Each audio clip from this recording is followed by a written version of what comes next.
Bharti Gupta Ramola, leader markets at PWC India, joining us right now from Mumbai. Bharti, good evening, good afternoon, great having you with us. It was interesting reading your report, and at the onset the report says that even though 49% of the CEOs are confident in the short term, about 70% of the CEOs are confident of revenue growth over the next 3 years.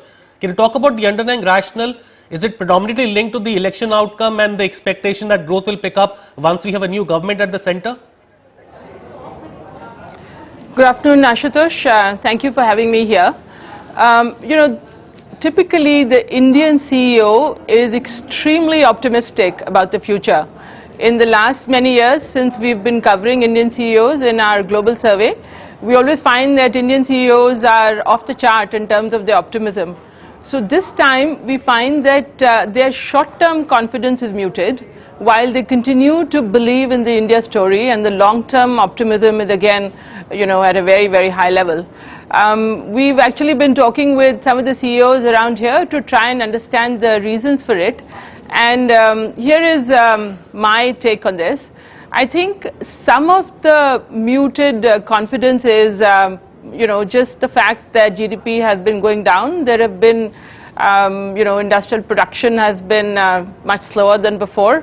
There is also, I think, a sense that this election, whatever the outcome, it's going to take some time for the government to settle down, and that will impact economic activity. So, that's how we are reading it. We are reading it as the CEO saying, we believe in growth, we believe we'll grow in the long term, but this year could be a bit iffy. So which are the biggest threats that CEOs perceive to their growth projections? I believe it's exchange rate volatility, infrastructure and over-regulation. Surprising though, nobody's actually talking about increased competition. So, it was actually very, very surprising when I saw the survey also. And in particular, we compared this survey result with about 10 years ago, which is the first time we had a significant number of CEOs in the survey. And we found at that time competition was at the top of the concerns. And this time round is not in the top 4 concerns. We had a panel discussion in Delhi on the survey yesterday, and here are some of what the CEOs are saying. One of the things people are saying is that, listen, that was a time when we had just opened up, a lot of multinationals were coming in. There was a lot of competition, and CEOs were concerned about how they would be able to respond to this. Today, we've had 10 years of really just dealing with anybody who's coming in, and they're confident of being able to deliver, and therefore, obviously, everybody is concerned about competition, but other concerns are more important. So, for example, infrastructure. Infrastructure has climbed to the top of the concerns. Basically, I think because people just feel that the last few years have been, extremely difficult in terms of what infrastructure has been able to deliver in terms of growth and, just being there for businesses to grow. Right. You mentioned at the onset that about 70% are positive from a long-term perspective, that's 3-year plus, but does their confidence also mean that they are willing to commit additional investment? I mean, you talk to all market participants, you talk to most of the corporates out there, they're extremely jittery about committing large sums of money as far as investments are concerned, as far as capital expenditure, as far as expansion is concerned. Does this confidence also indicate that there is a change as far as investment is concerned? Do we see more investments up ahead?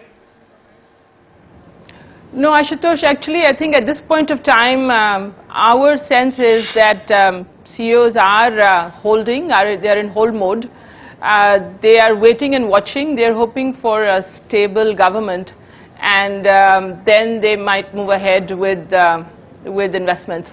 So I think the long-term confidence is more to do with just a belief in the India story, in what's happening with demographics, what the Indian entrepreneur is capable of, and the shifting gravity of economic power in the world.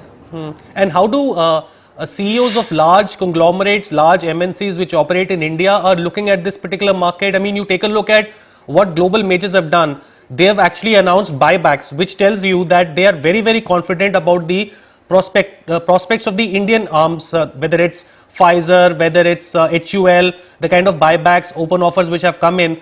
So are global CEOs still positive through their arms which are operating in the country?